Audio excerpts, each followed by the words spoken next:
मैले आमालाई भने, आमा बालेनले देश बनाउँछ। बालेनले हाम्रो सपना पूरा गर्छ। यो भनाइको साक्षी मेरो श्रीमती छिन्। मैले उनलाई अँगालो हालेर उनलाई पनि त्यही भने, मेरो आमासँग कुरा भयो र मैले आमालाई भने, आमा बालेनले देश बनाउँछ। यो मेरो विश्वास हो। मलाई चिन्ता छैन। कुनै पनि दिन अपदस्थ भएको हेलिकप्टरबाट भागेको बच्चालाई गोली ठोकेर भागेको सरकारले लगाएको मुद्दाले, अपदस्थ भएको बच्चालाई टाउकोमा र छातीमा ताकेर गोली लगाएको सरकारले ममाथि लगाएको मुद्दाले मलाई कुनै पनि दिन जेल पुर्याउला। मलाई अब चिन्ता छैन, किनकि देशले बालक पाएको छ। त्यति मात्र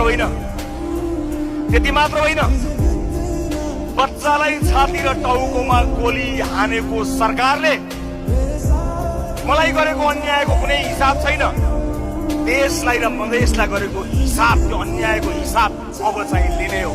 अब त्यो हिसाब हामी लिनेछौँ। मलाई कुनै परवाह छैन।